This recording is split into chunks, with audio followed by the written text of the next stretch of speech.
Welcome to the Flex Forward podcast, where grit meets growth. With your host, Nic Espanet, bringing you stories of resilience, reinvention, and the real climb to success. All right, everyone, welcome to the Flex Forward podcast. Today, we're joined by Matt Bracy. Matt is a business lawyer and strategic problem solver. Sounds like it's very interesting. I know he's going to give us a little more detail about that. Matt, welcome to the Flex Forward podcast. Can you let our listeners know a little more about you and a little more about what you do on a day-to-day basis? Thanks for having me, Nick. Strategic problem solver is appropriately vague to kind of catch what I really do. So I'm a business lawyer.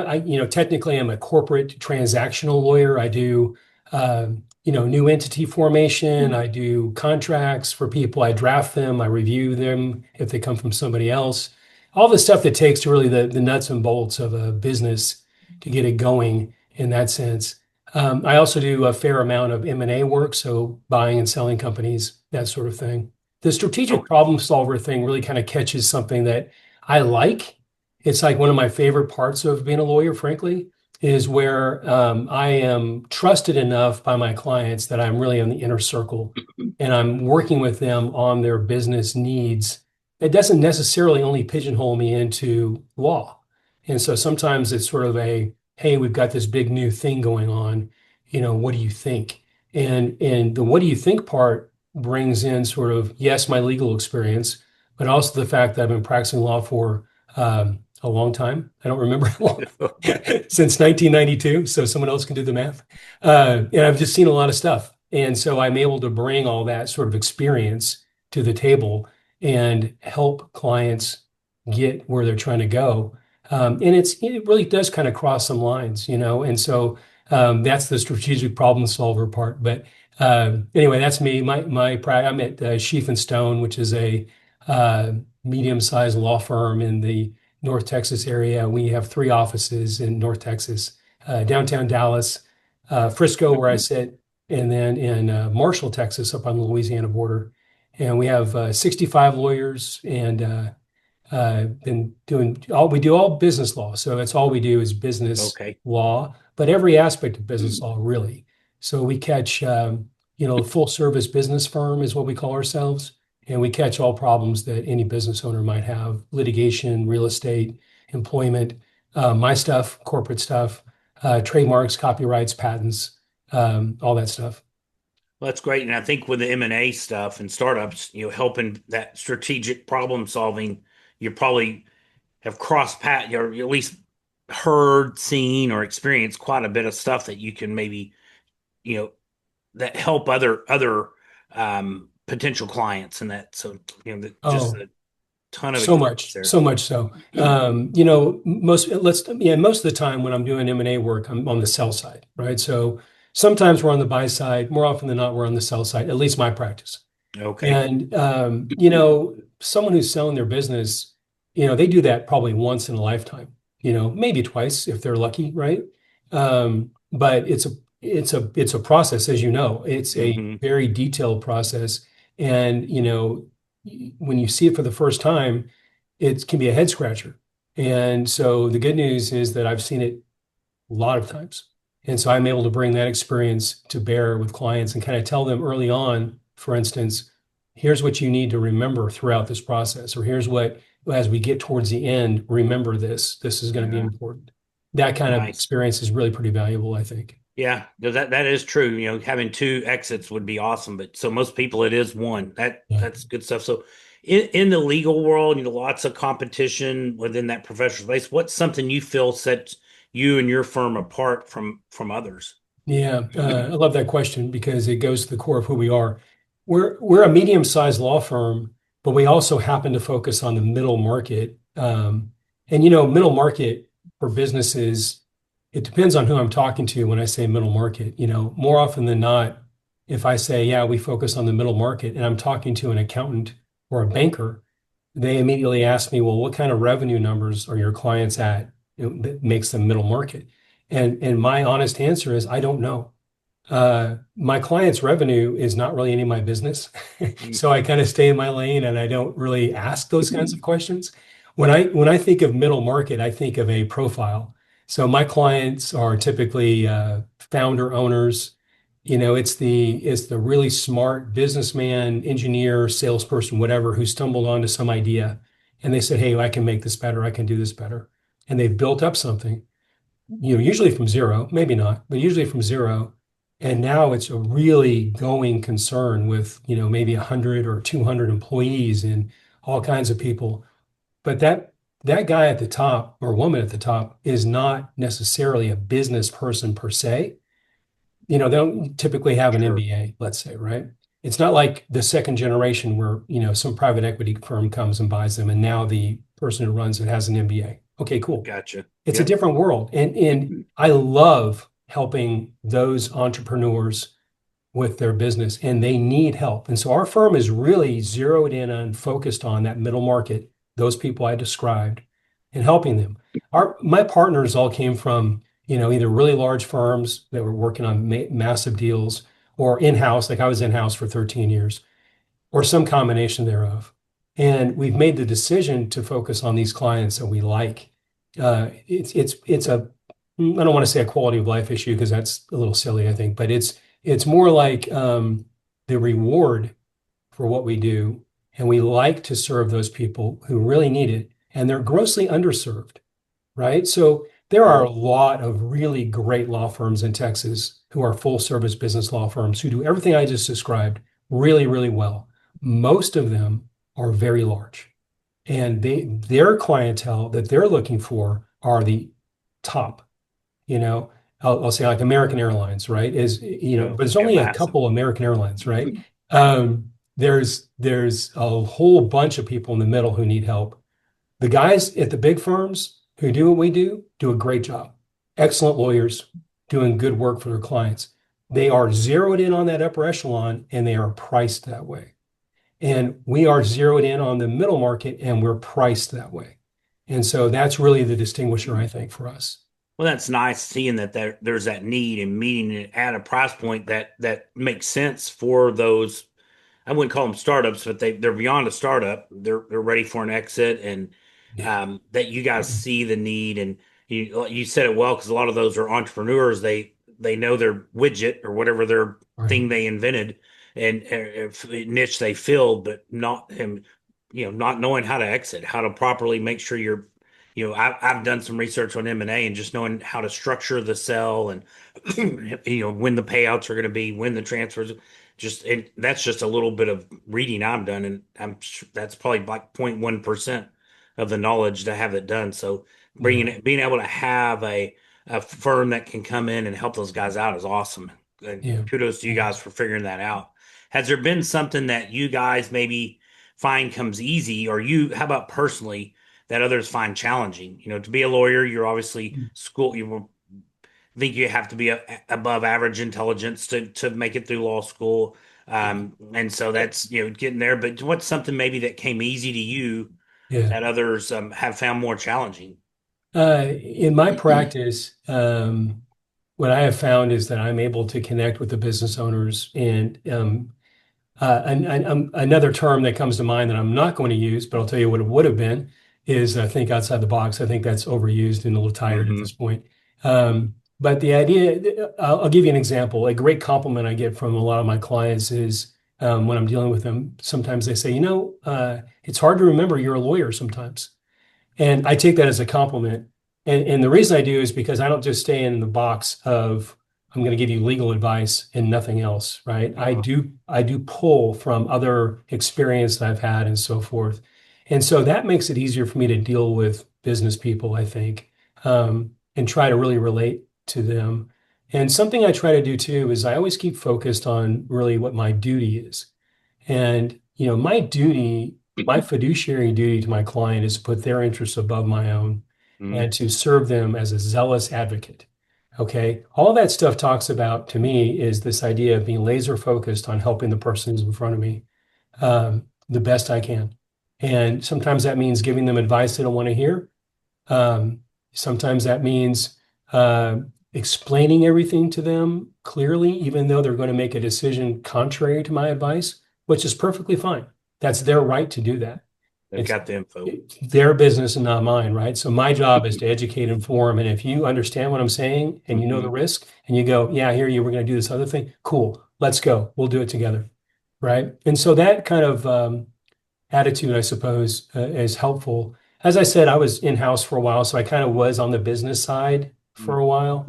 I started out my journey after law school. I was a litigator, so I was a business litigator. I was trying commercial and contract cases. I did that for 7 years. And then I got an opportunity to go in-house. And I was in Houston at the time. I got an opportunity to go in-house in Washington State with a company. And so I did that. So I moved to Washington, was in-house. And then I got recruited to do another in-house gig in Philadelphia. And so I moved to Philadelphia and did that for a while. And then I was recruited to come down to Dallas to work in a different company. That's how I ended up here. And so I Okay. did that for a total of about 13 years or so in-house. And when I came back out, to go back into private practice and decided to do more corporate, I'm able to pull from all those different things though, right? I'm able, I speak litigation, so litigation world doesn't scare me and I understand it and I can help strategize on that kind of stuff. I also was the client for a while, right? So when I was in-house, I ended up being general counsel of a finance company in Dallas. Okay. And, we had like 700 lawsuits going on across the country. So I was the client, right? So I'm interfacing with all these law firms and trying to figure out, sort through ways to go and so forth. And so I get that. And I had to review legal bills once a month and go and present them to my CFO. So I understand that struggle. Yeah. And so I'm conscious of that when I'm dealing with my clients now, right? So anyway, I'm able to pull from all these different areas and really sort of, again, the end result here, the goal is to serve my clients.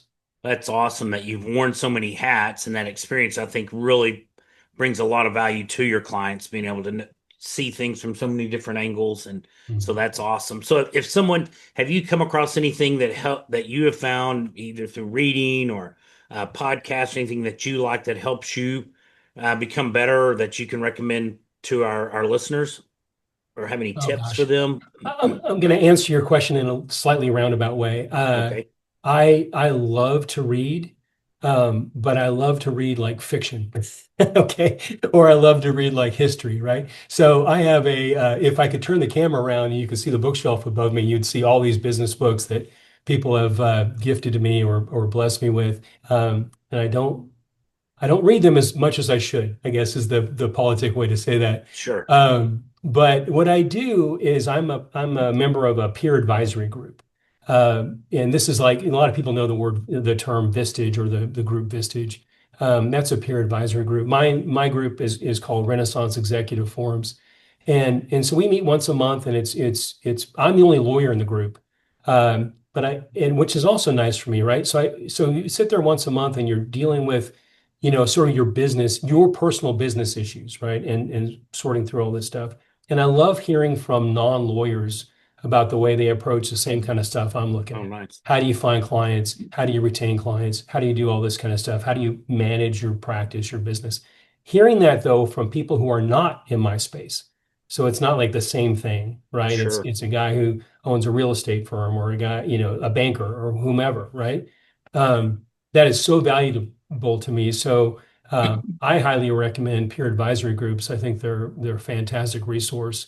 And I've been a member of the one I'm in for 10 years now, actually. Nice. I'm Yeah, in it's one. been There's five wonderful. of us that we meet. Depends on the rhythm. Sometimes twice a month, sometimes once a month, and then we get together. And those are all on Zoom. But then once a year we do an in person thing. Or if we're all in DFW together, we'll do it kind of an impromptu. But I think getting together with other people and you got to be okay with them calling you out if you're doing something that needs to be called out. Not, we all want to be encouraging and not beat people up. But if any of those guys say, "Hey, that's you're going down the wrong path," I'm, definitely going to take that in. But I think it's important, and being in a room where you don't want to be the smartest guy in the room or the group. You want to be able to contribute, but you also want to be able to take in from from the other guys or girls that may be part of the group. So I think that's so 100%. valuable. And those different perspectives are so valuable. I agree with you 100%. And what you're talking about is accountability, and you're talking about sort of this like, you know, someone being vulnerable and someone calling you Sure. out on something and saying you're thinking about this wrong, I don't like it, whatever. And, you can present it in a very nice way, but that is unique, right? Because most people in our daily lives don't do that. And I think that is very important. And it requires a certain amount of humility, I think, also to do that. Hmm. And humility is something that I've been gifted with a lot of for various reasons. But Yeah, all kidding aside, I mean, humility is sort of like a cure-all for a lot of problems, I think, honestly. for sure. So what's one of your biggest challenges you've had to overcome in your career path? Oh gosh. Uh, well, I sort of stumbled into the law. So, you know, I'm one of those guys from California who immigrated to Texas. I did it a long time ago, though. I moved to Texas to go to law school in Houston in 1989. Okay. So I think there's a chance I should be blamed for all the Californians coming here. Maybe I started You started the the trend. Yeah, maybe so. But I come from a family where my brother and sister and I are the first generation to go to college, um, and so there wasn't a whole lot of sort of modeling on what like college hmm looks like or what post-college graduate school would look like. My mom raised me. My father passed away when I was young. My mom never graduated from high school. And so she was always very encouraging and she sacrificed a lot to get me to where I am. And I'm very appreciative of that. But there wasn't a whole lot of idea of the nuts and bolts of how this works. How do you get from A to the B? Just steps. kind of like put your head down and keep working kind of a thing, very, very Yeah. much the idea. And so, I ended up, graduating from college and thinking I was done with school. And then I was bored and I got some encouragement to go to law school. And so I started looking at it and trying to figure out how to afford it and then all those things. And so, I sort of found my own path, and like a lot of people, when you go to law school, you don't really know what you want to do. I kind of did it by a process of elimination. I decided pretty early on that I didn't want to do anything that was horribly like emotionally impactful. So, no personal injury, no family law, no criminal law. Mhm. Um, I just wanted to deal with really business owners is what I found, and I like that, and I like the challenges of commercial law. So just step by step, I kind of found my path, and then ended up where I am now. And so it's been sort of that grasping and sort of making some mistakes along the way and countering. That's been a big challenge for me. When I went to law school, so when I moved from California, I had never set foot in Texas before. You can imagine I'm living in Southern California and I drive to Houston in August to go to orientation. Oh, You may know Houston's a little bit warm in the summer. I went to And graduate school in Gal. I went to undergrad at A&M and then graduate school at Galveston. So even yeah, moving from DFW to College Station, and yeah. my dorm the first year didn't have air conditioning. So I was like, oh, what did I sign up for here? Exactly. Much I like can't my imagine thought when I coming from got to Southern Houston. California is probably, you know, 10 times Yeah. worse, the humidity and the heat. Yeah, it was a bit like that. And I had never really met a lawyer before. And so I Oh, was kind of, I got very, very lucky that the law kind of suited me. I like it. I think I'm good at it. And it sort of was if one of my kids told me they were doing what I did, which is going into something completely sight unseen and just never blind. talked to him, I would say, "What's wrong with you? Are you crazy?" Right? But here I am. Well, and I think nowadays kids get so much more like I'm a first generation college student. Also, my oldest wants to go to law school. She'll be a junior in undergrad next year, but she's interning. I mean, she's getting so much more. She's interning at a local law firm here in Fort Worth, so she's going to know. And but so far, I mean, she's only done a week, and she's just excited to share what she can each night when she gets home. She's had to sign some non-disclosure, so it's just like, yeah, we're working on this, but I can't tell you much about it. But I can just see the excitement, Yeah. and that's what we talked to her. It's like this is going to be great. You're either going to love it or hate it, and I'm glad you're figuring it out now at 20, not further down. But so far, she's been very excited that and she's a That's cool. week and a half into it. Oh, that's great. That's So great. it's all great stuff. Well, it sounds like things are going well and you had quite an experience, so a lot of people start having more success. They may start considering, investing or different type of alternative sources of income just that may not take your time. Have you ever considered any, you said something about real estate earlier, just different type of outside or passive income opportunities? Have I considered them? Sure. Uh, I've got two kids in college right now that are, let's say, absorbing a lot of my extra income. Very But similar boat. My second one yeah, starting next in the fall. So yeah, love my kids. They're awesome. But it's a little bit of a drain. But no, I think alternatives like that are smart and especially passive. Mailbox money, we call it sometimes, right? hmm Is really a smart thing to look at and invest in over time. But my extra resources are a little bit they're occupied right tapped out. No, and when my wife has gone back getting her master's, so we'll actually be paying 3 tuitions to A&M next year. now. So it's Okay. yeah, but You we, get we you get free football tickets or I something don't for that, know. don't you? They still charge a lot more than for the football tickets when I was there. But it's good. We do have a little better competition, and so it's exciting. But no, it's great stuff, and we're in the very same boat. It's like, all right, we get through the next couple of years. My wife's master's is winding down, but it's like it's going to be an interesting year, but you'll get through it. It's uh, good times. It's fun. I'm glad my second daughter's going to the same school. It's one of those things I'm like, I want to nudge her a little bit, but not tell her. It's like it sure will be easy to visit y'all if you're in the same town. But because at one point she was wanting to go to Florida and all these further away schools, and I'm like, oh, that's going to be a lot of logistics to get there, but it's great. So, as we're wrapping up the interview, what exciting initiatives or things do you have in the works for the next 6 to 12 months? Well, work-wise, we roll along at a pretty good pace with, between M&A deals, which are kind of larger things to swallow and involves much more of my staff here. And then, and really, my sweet spot that I love is just, acting as a sort of outside general counsel for my clients, and I'm honored that they treat me that way and do that. So I've got a lot of great clients who are starting, really cool projects.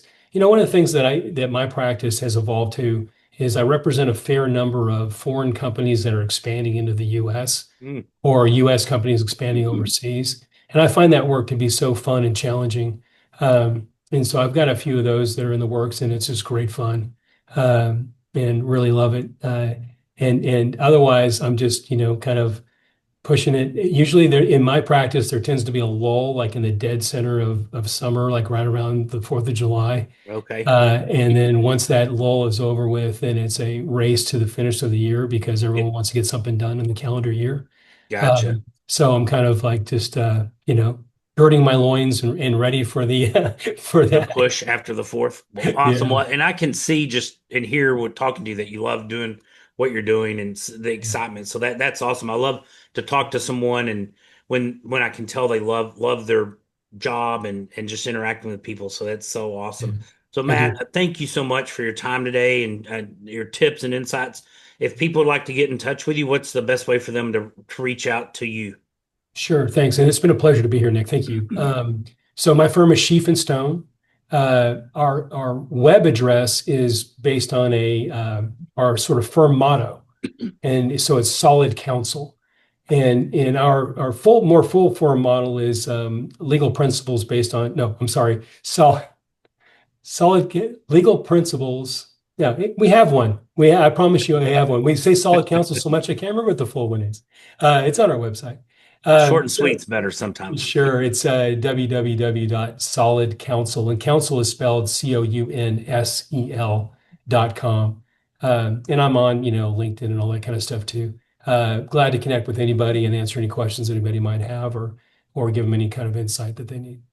Awesome. Thank you so much. And everybody be sure to reach out to Matt if you have any needs that he or his firm may be able to help you out with. And thanks everyone for listening to the Flex Forward podcast. We're glad to have you. Matt, thank you so much. It's been great visiting with you and really enjoyed the time. My pleasure, Nick. Thank you.